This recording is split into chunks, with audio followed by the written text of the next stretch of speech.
Hello दोस्तों, welcome to Sleepy Classes. What is Pontus which was recently discovered?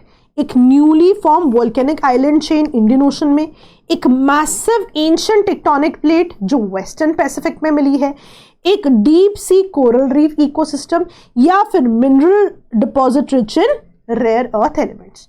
तो recently ये news में था कि पॉन्टस प्लेट जो है वेस्टर्न पैसिफिक में मिली है। वैसे मैं आपको बताती हूँ, थोड़ा बेसिक आइडिया दे देती हूँ सो दैट आप इसको सही मार्क करके आए। आप देख सकते हैं ऑस्ट्रेलियन प्लेट, पॉन्टस प्लेट, है ना। तो आप देख सकते हैं कि जो पॉन्टस प्लेट है रिसेंटली ये जो है डिस्कवर हुई है।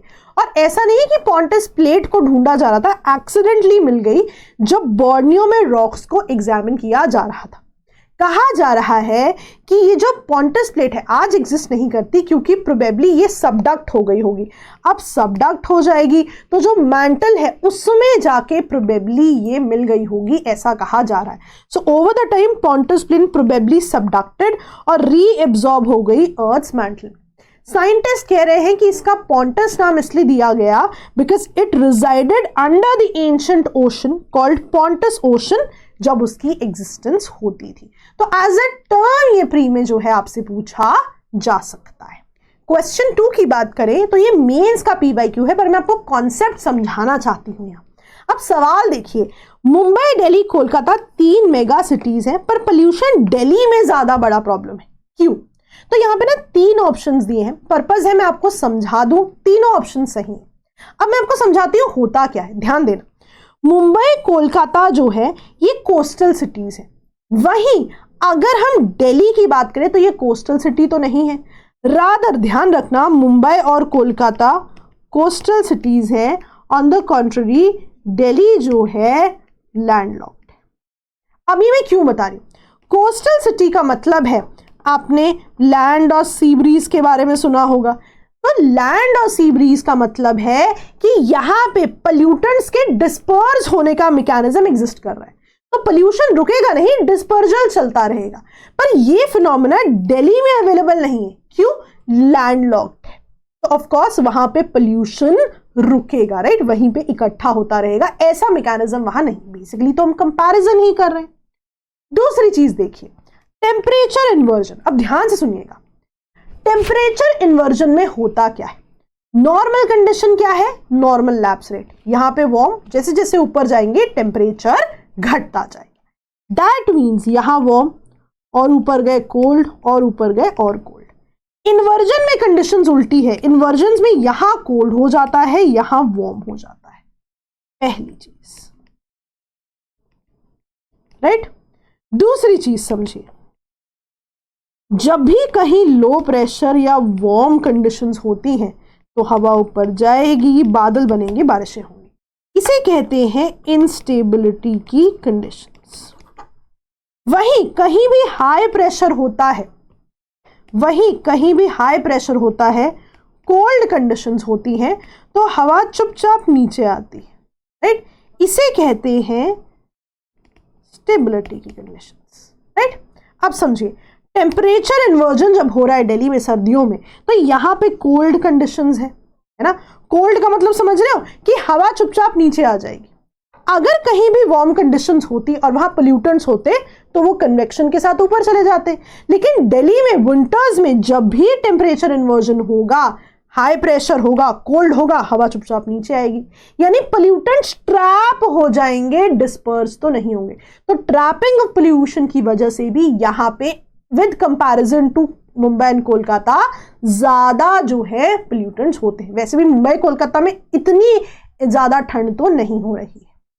तीसरी चीज देखिए, आप यदि करंट अफेयर्स फॉलो करते हैं तो आप देखेंगे सर्दियों में जो पराली बर्निंग है उसकी वजह से बहुत ही ज्यादा जो है स्मोक यहां पर आती है, जिसकी वजह से पोल्यूशन का प्रॉब्लम बहुत ही ज्यादा एग्रावेट हो जाता है। तो तीनों ही कंडीशंस जो है रिस्पॉन्सिबल मानी जाती है कि दिल्ली में पोल्यूशन ज्यादा सीरियस प्रॉब्लम है, राइट। तो मेंस का PYQ था and I thought I should discuss the concept, और इसलिए मैंने डिस्कस किया। वैसे रिसेंटली हम एक मेंस PYQ कोर्स भी कर रहे हैं, तो the batch is available because we were preparing for it. तो ये क्वेश्चन मेरे को था कि मैं आपसे डिस्कस करूँ। अच्छा, we do have a current affairs programme for 2025। आपको कोई भी जानकारी चाहिए आप हमारे नंबर्स पे कॉल कर सकते हैं और आपको डिटेल्स मिल जाएंगी। चलिए आगे बढ़ते हैं। अब ये ना एमपी के एग्जाम में सवाल आया हुआ था, which of the following mountain ranges is spread over only one state in India? Aravalli, Satpura, Ajanta and Sahyadri. तो यहां पे ध्यान से देखिए, करेक्ट आंसर क्या बनेगा? अजंता। देखिए सह्याद्री हमें पता है वेस्टर्न घाट से एसोसिएटेड है, वेस्टर्न घाट का नाम है, तो वेस्टर्न घाट्स तो एक से ज्यादा स्टेट में ही है। यहां पे ना एक जो गलती हो सकती है कि आप शायद काउंट करना शुरू कर दे कितनी स्टेट्स है। नहीं, सवाल सॉल्व करने के लिए आपको लॉजिक सोचना है कि वेस्टर्न घाट्स तो काफी ज्यादा जगह। वहीं अरावलीज की भी बात करें तो आपको पता है गुजरात, राजस्थान, हरियाणा एक स्टेट में तो नहीं है। Same goes for Satpura, right. तो यहां पे अजंता जो है करेक्ट ऑप्शन रहेगा, राइट। और यहां पे महाराष्ट्र से एसोसिएटेड है, तो ये आपने जो है याद रखना है। ऐसे क्वेश्चंस का पर्पस होता है कि सॉल्व करने का तरीका सीखना, कि वहां पे गिनना नहीं है एग्जैक्ट स्टेट्स, बस ये सोचना है कि एक से ज्यादा किसमें होगा और केवल एक किसमें हो सकता है। चलिए आगे आ जाते हैं। हाँ, अब ये जो इस साल सवाल आया हुआ था पेपर में, राइट। अब ये ना मैं आपको कॉन्सेप्ट समझाना चाह रही हूं कि यहाँ पे डिस्क्रिप्शन दिया हुआ था और पूछा हुआ था what kind of climate, annual and daily range of temperature is low, precipitation through out the year, precipitation की वेरिएशन भी बताई हुई है। अब इसमें गलती करने का चांस क्या है? The moment it said precipitation through out the year होती है, साल भर होती है। बहुत बार इक्वेटोरियल क्लाइमेट आंसर किया जाता है, पर यहां पे आंसर है मरीन वेस्ट कोस्ट क्लाइमेट। कुछ ही दिन पहले एग्जाम से मैंने कोपन क्लासिफिकेशन भी पढ़ाया था, तो मैं आपको ना इसका बेसिक समझाना चाहती हूँ कि मरीन वेस्ट कोस्ट क्लाइमेट कहाँ मिलता है। तो सबसे पहले याद रखिएगा, ये poleward of Mediterranean climate on the west coast of continents में है, राइट। CFB देखिए, poleward of Mediterranean climate west coast, right. तो मेडिटेरेनियन से आपको पोलवर्ड जाना है, पहली चीज। दूसरी चीज देख सकते हैं यहां पे मरीन इन्फ्लुएंस रहता है and it is warmer than, है ना, इट्स लैटिट्यूड। कहने का मतलब क्या है? यूजुअली हायर लैटिट्यूड्स पे ठंडा पानी होना चाहिए, है ना, पर यहां आप देखोगे कि थोड़ा वार्मर है, और इसका बहुत बड़ा रीजन होता है गल्फ स्ट्रीम का एक ऑफशूट नॉर्वेजियन करंट यहां पर आती है। तो ये भी एक बहुत इंपॉर्टेंट पॉइंट माना जाता है। और इस जोन में अगर हम देखें तो आप देखेंगे वेस्टर्लीज के इन्फ्लुएंस में आती है, तो मॉइस्चर लेडन विंड्स यहाँ पे वेस्टर्लीज का इन्फ्लुएंस भी आप याद रखेंगे, राइट। इसीलिए आप देखेंगे कि precipitation through out the year रहेगी और प्रेसिपिटेशन 50 से 250 सेंटीमीटर्स के बीच में रहेगी, राइट। तो ये बेसिक चीजें आपको पता होनी चाहिए। तो आइडिया था कि मैं आपको थोड़ा सा दिखा दूं कि पोलवर्ड जाना है आपने मेडिटेरेनियन क्लाइमेट से, है ना, it is usually warmer than अपना लैटिट्यूड, तो ये चीजें आपको पता होनी चाहिए।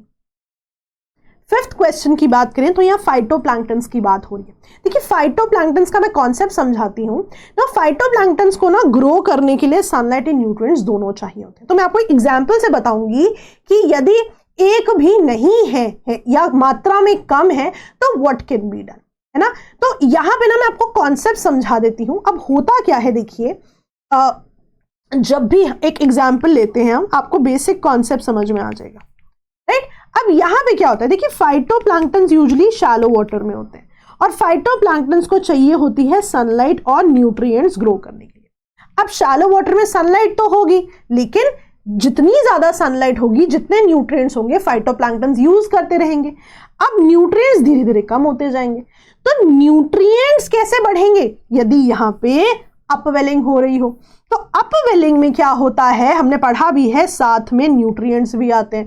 तो जहां जहां अपवेलिंग होती रहती है वहां वहां देखेंगे न्यूट्रिएंट्स भी आते रहेंगे। तो होगा क्या, फाइटोप्लैंक्टन्स के पास सनलाइट तो है ही है, न्यूट्रिएंट्स भी आते रहेंगे। अब आपको पता है अपवेलिंग से नीचे का कोल्ड वाटर ऊपर के वार्म वाटर के साथ मिक्स होता है, नीचे का कोल्ड वाटर ऊपर के वार्म वाटर के साथ मिक्स होता है। तो बेसिकली ये जो मिक्सिंग ऑफ ओशन वाटर है ये बहुत इंपॉर्टेंट हो जाता है प्रोडक्टिविटी को बढ़ाने के लिए। राइट। तो ये एग्जाम्पल समझाने का आइडिया ये था ताकि आपको ब्रॉडर कॉन्सेप्ट जो है समझ में आ जाए। क्वेश्चन तो आंसर हो जाता है दोस्तों, कॉन्सेप्ट समझना जो है इंपॉर्टेंट है। तो ऐसे ही कॉन्सेप्ट्स के साथ हम आपसे मिलते रहेंगे। Thank you so much all of you, all the best, bye bye.